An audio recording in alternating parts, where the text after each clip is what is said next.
Hello दोस्तों, CA intermediate मई 25 के results अभी डिक्लेयर हुए हैं और हमारे साथ इंटरमीडिएट के कुछ रॉक स्टार्स जिन्होंने कॉस्ट एंड मैनेजमेंट अकाउंटिंग को अच्छे से फोड़ा है। ये पेपर ऐसा है जो हमारा बूस्टर डोज की तरह काम करता है। कई बार मैं क्लास में भी इसी तरीके से बोलता हूँ और आज हमारे साथ कुछ स्टूडेंट्स हैं।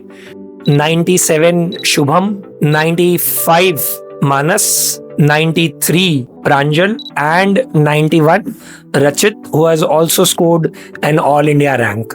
तो अपकमिंग एस्पिरेंट्स जो लोग सीए इंटरमीडिएट की एग्जाम देने वाले हैं आने वाले टाइम में, हम कुछ टिप्स एंड ट्रिक्स इन लोगों से जानना चाहेंगे कि क्या डिफरेंट किया था आप लोगों ने जो आपको 90 प्लस हेल्प किया। वैसे तो मैं थोड़ा नाराज हूं क्योंकि मुझे ऐसा डेफिनेटली लगता है कि 100 स्कोरेबल है, बट रिलेटिवली देखे तो बहुत अच्छा किया है। So commendable achievement guys. Shubham, yes, आपसे शुरू करते हैं। Some tips that you would like to give to your juniors. So basically sir ने जैसे बोला ही था स्टार्टिंग में ही, कॉस्टिंग स्टार्ट हुआ था उससे पहले कि इजी है, स्कोरिंग है, तो मैंने डे 1 से ही चालू कर दिया था कि जैसे जैसे चैप्टर स्टार्ट हो रहे हैं तो मैं उनको कंसाइज करता जाऊँ, 1-1.5 पेज में उनकी पूरी समरी बना लूँ, सारे जो फॉर्मूला है वो सब कर लूँ। तो क्या वो 1.5 दिन जो मिलता है एग्जाम में, अब की बार खैर ज़्यादा मिल गया था, तो उसमें सब कुछ रिवाइज हो जाए बहुत ईजीली और इफेक्टिवली। और जो सम्स थे वो पहले से टिक मार्क कर रखे थे कि कौन से करने हैं, कौन से नहीं करने हैं, कौन से छोड़ देने हैं, कौन से देखने हैं, तो वैसे पूरा वो सेट था। ओके, ठीक है। लेकिन फिर भी जब आपने पेपर दिया उसके बाद जब स्कोर आया तो आप कितना एक्सपेक्ट कर रहे थे, या क्या आप अभी रिकलेक्ट कर पा रहे हो क्या गड़बड़ की थी, या ऐसा फीलिंग के और बेटर कर सकता था मैं? तो एक्सपेक्टेड तो था कि कॉस्टिंग में ही सबसे ज़्यादा मार्क्स आने चाहिए और उम्मीद थी कि सेंचुरी आ सकती है, लेकिन वो मेरे को लग रहा है जहाँ तक कि जो एक 3 मार्क की थियरी उन्होंने डाली थी वो मेरी वो गलत हुई होगी, क्योंकि मैंने सम्स पे ही ज़्यादा फोकस किया था और थियरी मैंने की नहीं थी इतने अच्छे से, तो बस वही एक रह गया point. So lesson to learn ये नहीं है कि थियरी नहीं करनी, लेसन टू लर्न ये है कि थियरी करते तो सेंचुरी लग सकती थी। ओके, चलो आगे बढ़ते हैं। यस, मैं आपसे पूछना चाहूंगा बेटा कि कैसे आपने वो जो एग्जाम के 3 घंटे हैं वो किस तरीके से मैनेज किए थे मिस्टर सिंघवी? सर बेसिकली मेरा यही था कि 3 घंटे में 15 मिनट रीडिंग टाइम में मेरे को सब्जेक्टिव डिस्क्रिप्टिव पेपर ही करना है। एमसीक्यू को हाथ नहीं लगाना, एमसीक्यू एट लास्ट बना, तो स्टार्ट मैंने डिस्क्रिप्टिव से ही किया था। बेसिक 15 मिनट में रीडिंग एनालाइज जो सम्स मुझे सबसे ईजी लगते थे, to start with that part and then going on further, and then last part was MCQ. Okay, तो वैसे तो ये सब्जेक्टिव चीज है, कुछ जन एमसीक्यू पहले भी ले लेते हैं, बट आपके केस में वो वर्क किया। कोई क्वेश्चन ऐसा जिसमें आप अटके या थोड़ा ऐसा हुआ कि यार ये नहीं आ रहा है, तो उसको उस टाइम पे एग्जाम के अंदर आपने किस तरीके से मैनेज किया 3 घंटे में? सर जो क्वेश्चन में मैं अटका था, जैसे बेसिकली मैं 5-7 मिनट ट्राई किया, बट मुझे था कि इससे दूसरा क्वेश्चन अफेक्ट हो जाएगा, तो मैंने वो स्किप करके नेक्स्ट बढ़ा, उसके लिए पेज छोड़ के मैं आगे चला गया था। So lesson to learn here is कि हो सकता है आप डेफिनेटली कोई ना कोई क्वेश्चन में अटक सकते हैं, लेकिन एक बार उसको छोड़ के हम आगे बढ़े, take a deep breath, and जब वापस बाद में घूम के आए तो शायद वो बन जाए। तो प्रांजल से थोड़ा हम ये पूछते हैं कि आपने जो 1.5 दिन, हालांकि आपके केस में थोड़ा ज्यादा बन गया था बट स्टिल तैयारी तो हो ही गई थी हमारी, तो 1.5 दिन को कैसे मैनेज किया था? क्योंकि ऑपरेशन सिंदूर के कारण इन लोगों के एग्जाम में थोड़ा गैप आ गया था, बट वो एग्जाम के जस्ट 1 दिन पहले ही पता चला था, तो तब तक तैयारी तो आपने कर ही ली थी, तो वो 1.5 दिन को कैसे मैनेज किया था आपने? सर जैसे जिस दिन एग्जाम दे के आए हम पहले टेक्स्ट का, उसके बाद I started with the easy chapters जो उस समय कंप्लीट हो सकते थे। अगले दिन आई टुक सम कोर चैप्टर्स जिनमें कॉन्सेप्ट ज़्यादा अच्छे से रिवाइज करना था।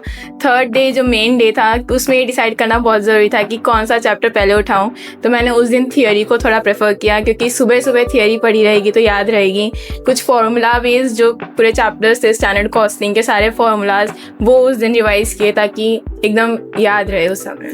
अच्छा, एक क्वेश्चन मैं पूछना चाहूंगा, क्योंकि स्टैंडर्ड कॉस्टिंग आपने नाम पुटअप किया, तो फॉर्मूला याद किए थे बेटा या समझे थे? समझे थे।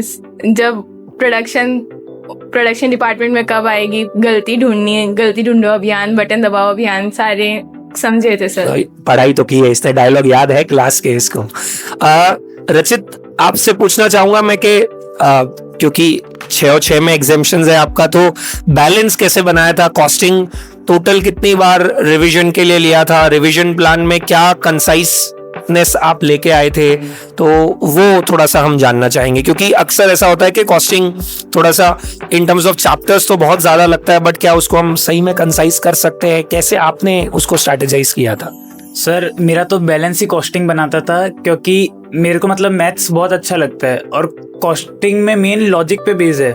तो जब भी मैं थोड़ा फटीक सा होने लगता था कि मेरे को अब थियरी नहीं पढ़ी जा रही, तो मैं कॉस्टिंग ले लेता था। तो कॉस्टिंग मेरा बैलेंस बनाता था हर सब्जेक्ट के साथ साथ। और जो बात है कि 15 चैप्टर्स है और आपको उन 1.5 दिन में करना है, सर मेरा पर्सनली ये मानना है कि अगर मैं उन 15 चैप्टर्स को बार बार कर लूँ, पूरे 15 चैप्टर्स, तो मैंने जैसे 3 बार रिवीजन कर लिया था फाइनल एग्जाम के पहले, तो जब उन 1.5 दिन में मैं 15 चैप्टर्स पूरे वापस कर पाया था, क्योंकि वो प्रैक्टिस इतनी हो गई थी कि मेरे को मालूम है ये क्वेश्चन देखा, मेरे को मालूम है इसका आंसर ये करना है, तो तुरंत होता जा रहा था। और जो कुछ क्वेश्चन टिक मार्क करे थे वो मैंने जो फाइनल एग्जाम डे की मॉर्निंग के लिए रखे थे। ओके। और एमसीक्यू के लिए कुछ अलग ट्राई किया था, या आप भी इसी मोड के हो, या यही मान्यता, क्योंकि लॉजिक्स अगर क्लियर है तो एमसीक्यू बन ही जाएंगे? नहीं सर, मतलब अलग कुछ नहीं किया था, बट मैंने क्या जितने भी एमसीक्यू बुकलेट्स आईसीएआई ने पब्लिश करे थे, मैंने सारे सब्जेक्ट्स के वो करे थे। बट हाँ, वो हेल्प बहुत करते हैं, क्योंकि एक आपका माइंडसेट होता है कि भाई इस तरह से एमसीक्यूज पूछ रहे हैं तो आपको इस तरह से सोचना है, तो एक माइंडसेट डेवलप करने में बहुत हेल्पफुल होता है एमसीक्यूज की प्रैक्टिस। ओके, सो ये तो आपके अच्छे स्कोर की बात हो गई, लेकिन मैं आप सबसे ही एक लास्ट चीज पूछना चाहूंगा कि एक ऐसी गलती जो आपने की थी जो आप चाहेंगे कि जो अभी अपकमिंग एस्पिरेंट्स है वो ना करे। कॉस्टिंग के लिए भी बोल सकते हो, पूरे इंटरमीडिएट के लिए भी बोल सकते हो। सर कॉस्टिंग में तो मेन एक 8 मार्क की एमसीक्यू की केस स्टडी थी सर। मैंने हड़बड़ मैं प्रिपरेशन की गलती की बात कर रहा हूँ कि इन जनरल वैसा पढ़ा, ये एग्जाम का पार्ट हो गया, वो भी बताइए आप, बट आपको ऐसा लगा कि हाँ यार ये मैं ऐसे करता तो ज्यादा बेटर रहता प्रिपरेशन के वक्त, जो ओवरऑल इंटरमीडिएट के लिए भी हो सकता है। सर प्रिपरेशन में कॉस्टिंग में मेरे को पर्सनली इतनी दिक्कत नहीं आती थी, बट हाँ एक ऑडिट और मेरे को पर्सनली थियरी में काफ़ी दिक्कत आती थी। तो उसका एक बैलेंस मेंटेन करना बहुत ज़रूरी है कि आप थियरी को छोड़ नहीं सकते कि अगर मेरे को अच्छी नहीं लगती पर करनी तो पड़ेगी, क्योंकि उनमें भी मार्क्स तो लाना ही है, तभी आप एक अच्छा रैंक के जितना स्कोर ला सकते हो। तो इसके लिए बैलेंस बनाना ज़रूरी है। सो रचित की एडवाइस है कि बैलेंस बनाओ, ऐसा नहीं जो सब्जेक्ट पसंद है वो करते रहो और जो कम पसंद है उसको इग्नोर करो। सर मेरे हिसाब से टाइम मैनेजमेंट, हर सब्जेक्ट को टाइम देना पड़ेगा। लाइक मेरा लॉ में थोड़ा कम स्कोर रहा बिकॉज मैंने इतना रिवाइज नहीं किया उसे, या उसे इतना टाइम नहीं दिया। तो हर सब्जेक्ट को टाइम अलॉट करना बहुत ज़रूरी है। ओके ठीक है, यस सर बेसिकली मेरा थियरी था, थियरी नहीं होती थी तो बेसिकली टाइम उधर ही नहीं गया मेरा। थियरी एफएम की थियरी हो गई, कॉस्टिंग की थियरी हो गई जो मैंने स्किप की थी, उस वजह से थोड़ा स्कोर डाउन हुआ कॉस्टिंग में, जो छूट गया बस वही थियरी पार्ट। 95 डाउन बोल रहा है ये, मतलब समझ सकते हो कि इसका टारगेट कितना अच्छी बात है, ये बहुत मैटर करता है, अच्छी बात है। और इन्होंने जैसा बोला कि प्रैक्टिकल्स में भी थियोरी आती है, तो उस थियोरी को हम इग्नोर ना करें। कई बार जब बहुत डिफिकल्ट पेपर आएगा तो थियोरी ही हमारी सेवियर होगी।